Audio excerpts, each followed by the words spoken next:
Good evening, guys. KenLongTortoise Capital. This is the nightly strategy podcast for January 8th, 2025. Markets close tomorrow in remembrance of President Carter. Rest in peace. A good man, rarely seen in that position. So rest in peace. So we just got finished with the coaching session for cohort 4. It's for those of you in the over-the-shoulder coaching program. It's in cohort 4. It's 2025-0108, meaning January 8th, 2025, cohort 4. And in that coaching session, I was coaching trader initials EM in the opening 30 minutes of it. And we're reviewing the performance of his live trading, intraday trading strategy with occasional overnight holding on successful days. And what he's got is a system that studies 13 different symbols, carefully chosen to be non-correlated. Over 17 days of trading, he's got a 3-to-1 win rate, meaning 3 out of 4 trades are winning. And the average win of the winning trades is 3R, and the average loss of the losing trades is 1R. That's a coin flip that you want. 3-to-1 win rate, and when you win 3, you win 3, and when you lose 1. He's traded it live at production level for 17 days. He has 0 losing days so far, and the net per day is 5.5R.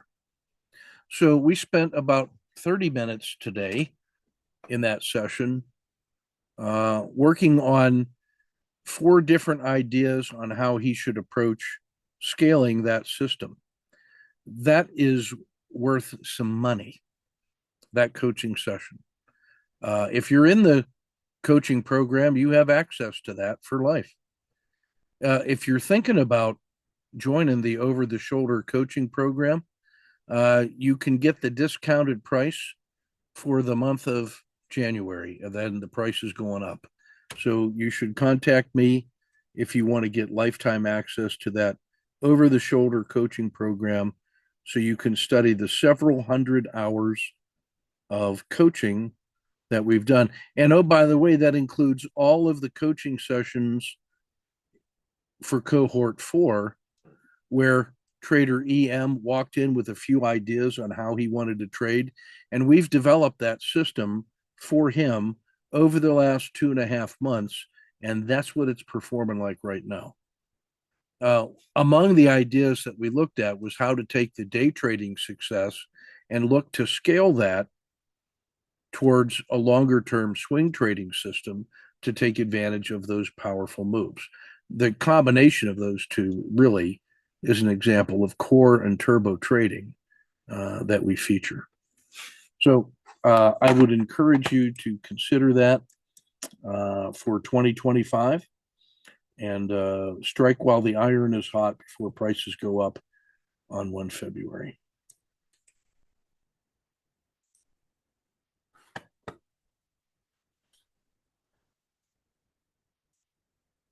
Well, let's take a look at some trades. Here's a trade of the day. This is in international paper. Now, this is in a position where long term it has sold off harshly, has stabilized, and is beginning to move out towards previous measures of collapsed support, which now become resistance targets on the way up. And it is moved out of the stabilization zone and is now beginning that next set of tentative growth moves. That's a good swing trade, which means we're also interested in it for day trading. So this is an example of hybrid trading. We're on 10-minute charts. Pardon me. So here's the opening range 10. We take the first breakdown of that and we get short. It corrects itself. So we basically scratch. I missed the recovery trade, but I did take the COTA 2 trade here. Excuse me. That really didn't pan out, and we got out of there with a no lose plus dinner for two. So we got paid a little bit for hanging around. It pulled back to the intraday VWAP, and it mucked around here for a while. And then when it broke above the SMA 30 and above the dragon, and the RL10 is moving, we re-enter in the usual way with our standard risk. It moves out nicely. It held support at the PSAR. We add a second position here at the emerging dragon. And now here's your decision. Looking at the last 10 minutes on the day before a trading holiday tomorrow, you've got on 1 unit of risk, you're holding 1, 2, 3, 4R on the first position and 2R on the second position. So you now have a 6R win in hand. How do you solve that problem? Are you going to hold it overnight? So one of the things that I worked on with the coaching program cohort 4 tonight were ways to think about how to manage and quantify risk in the overnight trades. So we went through a number of different ways that we can compute a standard disciplined approach to converting intraday big wins into reasonable risk adjusted overnight trades. Smaller position, wider stop. Well, how much smaller and how much wider? That's what we worked on, some technical details that we could use in our hybrid trading. So this is a typical example of how to work with core and turbo positions. This is something I would consider a turbo trade because it's an intraday large gain that generates money. And now I want to contribute some of that to the bank so that we have trading capital in the future. But I also want to keep some of that as a venture that was paid for with markets money in case we get a favorable up gap and a continuation. So I'm going to end up reducing the position size of this to a certain degree. The details of how we do that are in the coaching session for those of you in the coaching program. But that's a standard practice that we use every night on every intraday winning position so that we have a disciplined, systematic approach to managing the overnight risk in a professional way. The 150-day look back on SPY has come back into the lower third of that 30-day range. There wasn't much volatility here prior to the day of remembrance, and that just might end up being some support levels and a reasonable 2-to-1 reward to risk on a retest of the 30-day high in the rest of this week, or it could lead to a collapse. And if this 30-day low collapses, the next target's going to be down here, and then the 150-day anchored VWAP, and then Katie bar the door with possibilities of going all the way to 520. So that's what we have to look forward to the rest of this week and the rest of this month. Adventures in trading.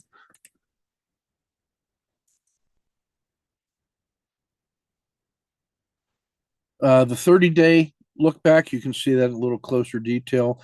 It did close slightly higher than it opened on reduced volatility. I take that to be generally favorable for a short-term tactical trader such as myself.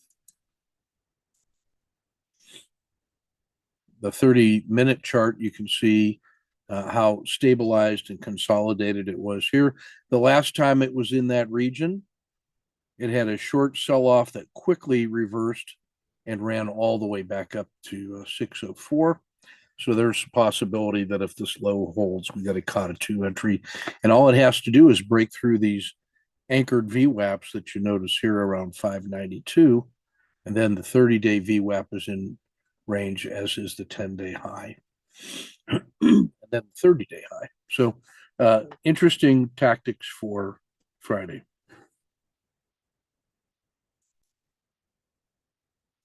We're still in bullish volatile. We're oversold on the short and midterm. We're holding support at the southern shore of the river. Volatility is in a risk off condition, which means that it's favoring short term trading right now. The 1 day and the 5 day performance in the S&P is slightly favorable. So maybe that's an argument for the short term support being established. We'll see. The sell-offs from the 40-day, 20-day, and 10-day periods are less than one standard deviation, and so that's this is not panic selling. This is just normal grinding, using statistics to describe our situation. Weakness in Johnson & Johnson, Disney, and the Dow. Strength in energy. Devon Energy, you notice, then 3M and the industrials were strong. So this was Main Street and energy strong today.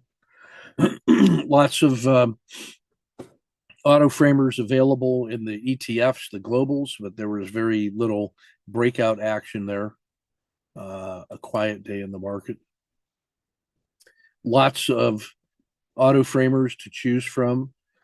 Tesla, McDonald's, Microsoft, the Qs, the S&P itself.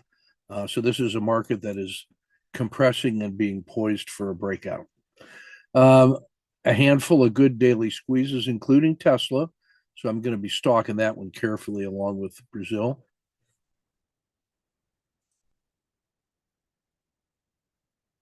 TC2000, the Sniper auto framer, a lot of favorable swings that test better than 2-1 on a retest of the 10-day high.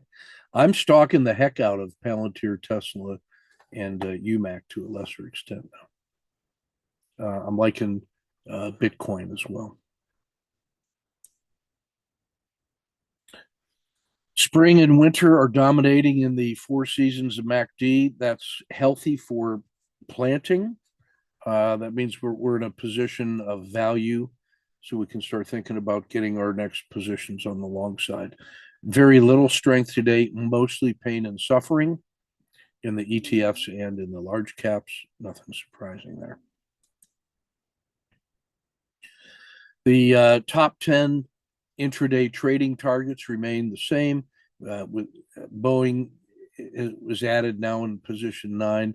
But the usual suspects still there: marijuana, Palantir, Tesla, Nvidia, Intel, uranium, Devon. A lot of good choices there for intraday movers. In the market mosaic, mostly just to highlight, we're holding steady along the southern slope of the river, and volatility is poised, ready to collapse. So we have a strong move in either direction is setting up nicely. The long side trade is actually pretty favorable now because we have the z-score of the 30 has come all the way down to the edge of this little yellow zone at z-1. And whenever it's here and reverses, you end up getting some nice moves to the upside. And that corresponds, for instance, to this move and to this move. So after hanging out for a while up here in bull territory, which was enough to pull the slope of the 90 up, there's been this little tactical pullback. That's this move, but it is stabilized right here. So things are in position now with a long-term favorable and short-term tactical sell-offs to create a value opportunity for an upside move, at least back to 610, the top of the previous all-time high. If it gets above 610, that's an emerging dragon, and up we go. But collapses from here, like I showed earlier, There's clear targets to the downside that are there to be concerned with. So, trader's delight coming up. This is an ideal trader setup condition. All right, that's everything we've got for today. We'll get this published and posted, and we shall see you in the chat room.